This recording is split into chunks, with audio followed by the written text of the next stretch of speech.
All right, you're tuned into Bare Knuckle Bowker and very excited to be talking to an individual set to headline BYB 34 Brawl in the Pines 4, which goes down on December 6th.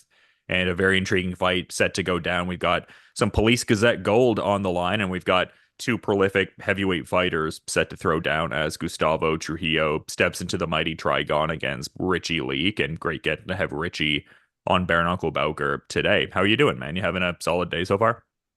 I'm good. I'm good. I've been working this morning and I've literally just got back from training, so I need some food. But yeah, but all good. All feeling all good. Yeah.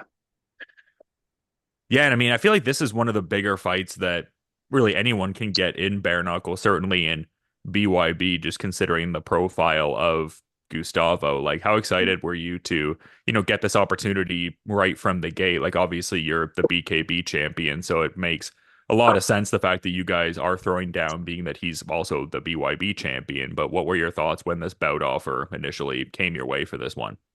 Oh, I'm excited. I mean, obviously, I mean, if anyone that knows me now, because I'm obviously I'm 45, and I'm always think one fight at a time. I always think of retiring, but obviously I went in and got fought Podmore, won the BKB title, and then obviously I thought, you know what, I'd always love a fight in America, and obviously then when just during obviously after that fight had happened, that it came to knowledge that BYB had obviously acquired BKB. So then, being two world champions, I thought, oh, this is my greatest chance to go to America, and obviously, and then I think I got a phone call about 6 days later off gym, and they said that's what we're going to do. So I thought, oh, brilliant, jump on it. It's amazing because it's what fighter doesn't want to fight in America, and I've given the opportunity to against and we're a tough opponent. Obviously, he's destroying people, isn't he, left, right, and centre, isn't he? But you know what I mean, but. That's the kind of fights I want. I've never said no to any fight. I've had in my whole career, and big fights are what I'm made for. Yeah, absolutely. And I mean, the BYB and BKB titles obviously have a lot of validity and, pride to be gleaned from wearing them, but there's also something to be said about the Police Gazette Diamond Championship being involved in this fight, just being that it has that lineage that extends, a century plus. Like, is that something that you really think of, like the potential to be kind of interwoven into that, Police Gazette lineage that dates back to names like John L. Sullivan and things like that? Oh, of course it is. It's timeless, and it's obviously you're going to mention bare knuckle and stuff. You look back at all the other guys from history or something, and that's the kind of belt you would initially want because it's the belt before any belt, isn't it? Let's be honest, isn't it? Obviously, so to achieve that and win that and put that around your waist or over your shoulder, that is just a massive accolade. And yeah, of course, it's the greatest belt. I mean, not to mention, I think the wife quite likes the belt. I think she likes it more than I do because it looks pretty. But but that aside, yes, it's of course it's the belt, isn't it? So yeah, of course it is. Yeah. Yeah, and I'm kind of curious too, because I mean, you did mention, BYB acquiring BKB, but even prior to that, like you have stepped into the Mighty Trigon. Like, how much did you glean from that experience that you think could benefit you in this fight? And just like how different of an experience is it? Because I do a lot of bare knuckle interviews with BKB fighters and BYB fighters from over the years. And it does seem like such a different game in a certain sense. Like, what did you, I guess, glean from that initial effort in BYB and everything like that when you fought at BYB 16? To be fair, I didn't really get much because I mean that fight against Eric in Dubai, man, it wasn't my best performance. So we'll put that aside. I mean, I fought in the Trigon, but let's move on from that. The old Trigon with the whole clinch work and I'm a 45-year-old man. My feet aren't the same as what they were. I don't want to be chasing people around. I want to sit on somebody's toes and I want to hold people and I want to just be dirty boxing. That suits me to a T, and that's the rules of the Trigon. So it suits me better. That's exactly how I want to fight. I mean, I'd fight in a phone box if I could. That's exactly what I want. So the Trigon's absolutely spot on for me. It suits my style. Of just not. I've like I always admit, I've never been the best technical boxer, but you step into this bare knuckle world, it isn't boxing. There's an element of boxing to it, but I don't care what people say now. I've no experience. It isn't boxing. It's completely different rule set for boxing, and it's bare knuckle. I mean, I don't have to hit you with hard shots. I've just got to tap you, try and cut you open, and that clinch work is ideal for me. So. I'm looking forward to it. Yeah, I really am because obviously the last time I was in the Trigon wasn't what I wanted it to be, and then this time it is, and then champion versus champion, it's going to be a great one. Two very contrasting styles, I think, me and obviously Gustavo. So it'd be a great fight for the fans. Yeah, that's just so exciting to hear because you've obviously done such great things in BKB. So to hear that the tight space of the Trigon and the active clinch fighting and just the way you're looking to throw down at this point in your combat sports endeavors, like it would seem like BYB is like such a perfect fit for you based on how you kind of relayed things there. Yeah, absolutely. Yeah, yeah. Like it is perfect for me because, like I said, I don't want to be chasing somebody around the ring and poking around, which I'm sure Gustavo obviously he wants to do. He wants to outbox me and put me away and like that. But I just want to sit on your toes and let's call it a British thing. Let's just have it out. Let's just scrap and let's just have it out. Do you know what I mean? Call it what it is. And end of the day, I know a lot of people think that bare knuckle. It's not technical. There's no skill to it, but there's a massive amount of skill to it. And at the end of the day, if you've got bare knuckle, I can't unload on every shot I've got. I've got no gloves on to protect my hands, so you've got to pick your shots well, and you've got to get it done. If you don't get it done, your face will end up looking at a spinning blender in it. So let's just get it done. Yeah, and I'd be curious to ask this. Like, I wonder how much this, I guess, is in your mindset with this fight, if at all, just because I feel like a lot of people understandably look at Gustavo as like, if not one of the best pound for pound fighters, like if not outright number one, like he's like really in that top fighter in the sport conversation. Like, is there some thought, to get your ideal outcome here to, I guess, take some of that momentum and then to be, I guess, positioned in that kind of way, like being, or rather getting a victory over someone who like has such a massive profile, or is that not really like something that's in the mindset at all, you would say? Listen, I don't overthink anything. I mean, if you asked me what I had for breakfast, I couldn't tell you. I'd have forgotten. So I don't overthink anything. I mean, he is a great fighter, obviously, like that. I said, obviously, but I don't want fights. I've never, ever in my whole career had fights that are under par. I've always wanted to go that level above and above and above and above, and that's the way it should be. And that's the reason I've won championships. The reason I've got 3 belts sat in the other room, because you want to fight bigger fights. You want to fight the best in the best. Well, there's no point fighting people as a real fighter. You want to fight people who are better than you. You want to fight the best of the best, isn't it? Because that's how you win titles. That's how you get respect. And I've been lucky enough, obviously, through hard work, undisputedly through hard work and a lot of training and time dedicated, sacrificing time with my family. But I've managed to achieve all that. So I want big fights, and this is as big as fights you can get. So yeah, and like I said, I don't overthink too many things against opponents, something like that, because he's got one head, he's got 2 hands, it's not the same as me. So let's just get it done. Yeah, for sure. And you were kind of saying it before in the sense of almost like our styles are going to meld together in a certain way. Like, what do you think you bring to the table that is going to really cause him problems here? Because I've seen some posts where you're talking about how, as much as it's impressive that he hasn't gone beyond the first round in any of his bare knuckle fights, it's like there's also, and you didn't phrase it like this per se, but there's also some component to it where it's like, okay, well, how does this fight play out if it gets into the deeper waters? Like, if we really try to like, push that certain pace, and you obviously have such like a demonstrable level of toughness and ability to like really get in those firefights if you need to. Like, do you feel like that's your predominant path to victory? Was that what you were kind of alluding to there before almost, or? Yeah, exactly. I would never want to take on race for the guy. He's a phenomenal fighter. He's putting people in the first round, and that's great. And that, but as an aspect, if anyone's seen any of my fights, I mean, all my fights have always been violent and bloody, and they've gone round after round after round after round. But you can look at it and think, oh, no, you don't get people done quick enough because then I do, so I'm better than you. But that's not how this not how this game works. There's a reason I'm stood there round after round after round with blood out of my eye, because you can't stop me.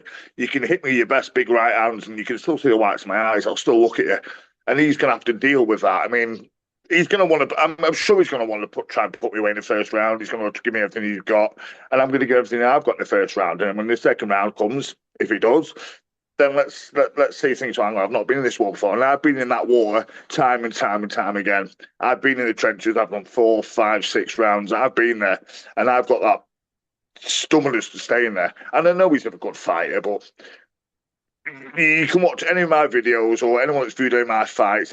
There's something wrong with my head. I've got a head like granite. I've got a head like concrete, and my chin's made of granite. So he can hit me with good shots and that. So he better hit me like a freight train if he wants to put me down, because that ain't happening. And I think your gamesmanship and just how ready you are to throw down, even in less than ideal circumstances, I think can benefit you and is kind of even attached to that in a certain sense. Like, I mean, even we had talked about the Podmore fight before. Like, it seemed like a fight that you took on somewhat short notice. And I mean, it obviously Yeah. paid off like quite well for you. So it just shows that even in less than ideal circumstances, regardless of what those less than ideal circumstances are, like, it seems like you can just like thrive under that pressure and perform regardless. Like, where do you think that comes from? Is that just something in your mindset or personality makeup, I guess? I suppose it's not an aspect of that. I think I'm just born to fight. I mean, you could phone me in a day's notice to go fight, and I'd go and do it as long as I was fit enough and actively trained. I'd go and do it. Do you know what I mean? That's just what I do, isn't it? And obviously, everyone had me on that position. I was the underdog in that one perfectly well, which I should have been, because obviously I'd had a loss. I'd not fought for a year. I mean, I know Dan hadn't fought for a year, but we had fought before and I beat him then. But he's a completely different fighter, so everyone had him as the favourite. But again, don't people underestimate him, and they shouldn't underestimate it, because I've never been dropped in bare knuckle. I mean, I've lost on points, but I've never been stopped and I've never been beaten. And I always turn up to the fight, and I will always fight a proper fight. And in not make excuses, but I only live in a small kind of town, and there's only so many people around here. So I think my last three bare knuckle fights, I've had no sparring, absolutely no sparring before. So even before the Podmore fight, I had no sparring, and it takes me around to get going. But in bare knuckle, it's not ideal to have a round turn going, because I get bossed up and cooked then. But scum the second round, I thought, you know what? It's all clicked. I remember what I'm doing here. And then I step up, and then I put him away, didn't I? But on this session, I've had sparring in this camp. I've trained harder in this camp than I ever have done before. And I do take every fight seriously. Uh, but the last ones, I just teeter through it and get through. But this is the only fight I've ever took really, really seriously. And I usually train like 1, 2, 3 times a week. I've been training every day this week, every day, and I've had sparring. I've done everything I can. So this fight, I'm taking absolutely seriously. So make no mistake, I'm turning up the best ever shape. And I think the wife will like this. I've not touched a beer in about 2 weeks now. I'll have a beer on fight night, mate, but I've not touched one drop of ale. That tells you everything you need to know about me. It's killing me, but I've not done it now. So I am taking this deadly seriously. Yeah, first one ever. Yeah, and I was kind of getting that impression even hearing how you were breaking everything down. Like it seems like not only is this the biggest fight you've had so far, it seems like the most, I guess, optimal landscape for you to prepare. So yeah, I love to hear that. Like who are you really getting in that, good solid work with? Like who are some of the main individuals preparing you for this fight for all these sessions, you'd Well, say? I've always got my trainer Dave, and Dave's an ex-pro, and that he's when we train properly. I know people always say every training session's hard, but I've seen millions of people doing pad work or something. When we do pad work, it's 8, 10, 12 rounds of every shot counts. None of this tapping away, roll. Anyone can do that for 12 rounds. It's every shot is a knockout shot. Every shot counts. Every shot's hard, and it's exhausting, especially at my age, but that's how we train. And sparring partners, obviously, I've had a few lads sparring. We do the round robin. Big lads. I mean, I think I've sparring with a young lad half my age, 19 stone, who can box. Do you know what I mean? And that's who I need to be stuck in the ring with, because like I said, I've not had no sparring, so now I'm getting a sparring. So be a different me come Florida, 6th of December. Different me. Yeah, and that must be so exciting for you because it seems like you're just so well tenured in the world of bare knuckle, just as far as like some of the different looks you've been able to get. Like I was seeing that you had fought on that, BKFC toe the line series at one point. Obviously, as we've said, you fought in BYB before and you're stepping in the Mighty Trigon here. You've become a champion in BKB. It seemed like BFBA. You'd collected some hardware too. So yeah, no, just really exciting. Like just illustrating the point that, you've had these great performances across several circuits and collected titles along the way. So the fact that this could be the best version of yourself that we've gotten to see so far, I would think that would be very exciting for a lot of people that actively follow the bare knuckle scene. Yeah, absolutely. Like I said, I've won titles, a European title and world titles at other organisations, and I was signed by BKB. few fights in, and then lo and behold, I won that one. Nobody expected me to, but I did that again. And you know, like I said, people should underestimate, but like I said, this will be the best version. And all my fights have all been tough fights. I think one of them is classed as the best bare knuckle fight. And you get two big guys going for it again and again and again. And like I said, you can watch the videos, you can see big hard shots, and I just roll back and I just carry on. I've not once took a knee, I've done nothing. So it's going to be a different. Gustavo, obviously, like I said, he's great, but he's not fought anybody like me. I mean, what's he do when he hits me? I know he can hit, but if he hits me and I'm still stood there, he's going to have to do something else, isn't he? So I am not easily stopped by any means, and that's the way it'll be in Miami. Yeah, for sure. And I don't know, I think it bears asking in a certain sense, just because we've mentioned the performance you had against Podmore a couple times, and I'd seen leading into like one of the last events there, the November 9th card at the hangar and everything like that. Like it seemed like you were given some predictions in a certain sense, like at least giving a general overview of some of the fighters and whatnot that were in some of those bigger fights. Like what were your thoughts on Dan Podmore's performance becoming, the BYB, Police Gazette Bridgerweight champion and everything like that? Brilliant. I mean, I think I did predict him to win. He is good. You know, he can hit hard now. He's a great fighter. I've all massive respect for Danny. Obviously, we fought before. I beat him then, and we had respect for him then, and obviously then we fought again. And we chat to each other. We had respect for each other. But once when that bell rings, it is what it is, and he is great. So I suppose I think the coach kind of said on my legacy. He said it's good that he keeps winning because the only one he didn't beat was you. So it looks better for me, really, doesn't it? In a kind of flash sense, doesn't it? But he's a tough guy. But it just shows that to an extent, you look at Podmore and someone and say, yes, he's a great fighter. He is tough. He can hit you. He knocks people out. He whacks people like that. But he didn't do none of that to me. So that just shows what level I'm at. It shows how tough I am, and it shows that when the chips are down, I still come out on top. I am still man. There's a reason I've got that title around my belt, and there's a reason I get to have a unification world title fight in America because me and Gustavo are the best heavyweights, and that's as simple as that. Yeah, I mean, demonstrably so. Like I was very excited for this fight when it was initially announced, but I guess I'm curious what even got you into bare knuckle really, because it seemed like you were into martial arts when you were a younger lad and were really involved in gloved boxing. And I saw at one point you were talking about how you were a bouncer, but now you're like a bare knuckle boxing champion. But like, how does a journey like this even begin? Like, what was the entry point to getting into bare knuckle and everything?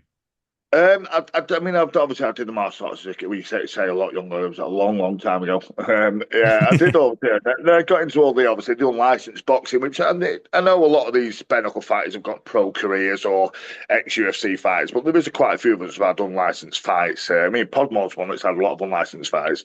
And it's still tough competition, and obviously then I think something came up about some bare knuckle events and show things. I put my name down for it, and obviously then they jumped on me. And it just all went from there. And obviously then I got fights now, and then beat my first opponent in 40 seconds. Then got a European title fight against a King of the Streets champion.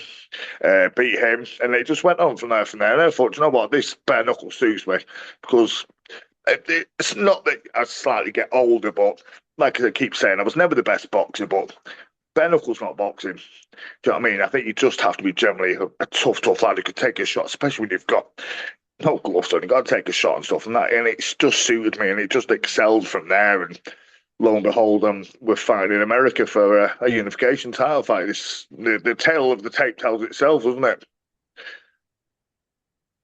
Yeah, I mean, did you have like aspirations at the beginning of your bare knuckle journey, to capture titles and things of that persuasion? Was it just like a thing that seemed like a compelling challenge in a way? Like, is there almost a part of you that's surprised that you're at this point in this journey? Like, I guess I'm kind of wondering, like, was it just like a almost like one-off curiosity in a certain regard? Like, oh, I'll give this a try and see what it's like. Like, how did it graduate from the idea of wanting to, I guess, just give it a go and see how it is to like, I guess, aspiring to get to where you're at now, where you're a world champion and vying for more titles?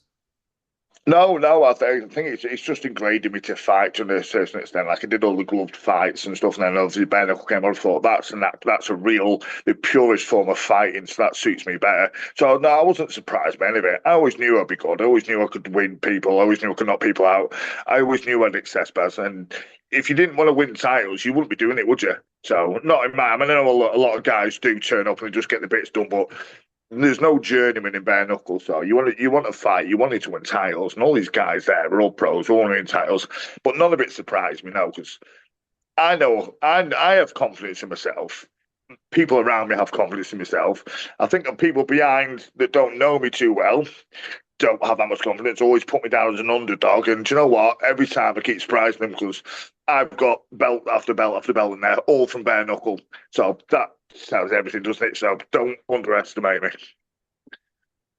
Stuff like that is always kind of curious in a certain sense. Like there's some fighters who just for some reason find themselves in these underdog positions, but like their run of success kind of belies that whole idea. Like, is that something you factor into it at all? Does it embolden a certain feeling in you to be perceived by some people as the underdog, or does it not really matter because you're demonstrably stringing together these big wins and you just let that speak for it, and it's not really a thing that you give much thought to, I suppose? No, don't bother me. You can think of me what you want. You can put me down as an underdog. You can put me down as the favourite. I don't even think about it. It's nothing to do with anything else, is it? It's the only person stood on those ropes and all people throwing their hands is me. So it depends what it's all what I think, not anyone else thinks. I don't give it 2 seconds thought. You know what I mean, people can hate you. People can think, oh, you know, good, are you really good? I don't even think about it. Like I said, I can't remember out for breakfast, so I don't overthink anything. I've got to that age now where I don't care. As long as I know what I've got to do, that's all that counts. I was gonna say, you were saying your wife likes the belt, though. Are you excited to be bringing back some new hardware for the wife to kind of check out and stuff like that? Hopefully, yeah. Hopefully, yeah. I mean, things just if I do bring it home, which hopefully I will, I'm quite confident I will. Do you know what I mean? I won't be doing it for the confident, but yeah, I think she'll be. It'll be the first one to be polishing. I think, yeah. Yeah, no, I love that, man. Such a huge fight and great getting to finally talk to you. I've been following your career in bare knuckle for a bit. So just in saying that, thanks so much for coming on Bare Knuckle You're Bowker and welcome. yeah, giving some great insights today, man. No, it's awesome. But I also figured I'd give you the floor in case there was like a final thought you wanted to add as we're wrapping up here, Richie. I appreciate you coming on today. Final thoughts now. Like I said, I don't have many thoughts in my head. That's it. I don't. I just do what I do. So I'm a very basic, simple family man, and I just happen to fight as well. So there's no airs and graces with me now. I am what I am. Well, you've definitely endeared yourself to the bare knuckle world and are, doing great things within it. And this Gustavo Trujillo fight is so exciting, man. BYB 34, Brawl in the Pines 4, going to be a great card overall, and just awesome to see this topping the marquee on December 6th. So, yeah, again, Richie, thanks so much for coming on Bare Knuckle Bowker today. Looking You're forward to welcome. checking out the fight when it goes down. But until then, man, you have a good rest of your day. And yeah, thanks so much. Thanks, Dylan. Cheers, mate. Thank you.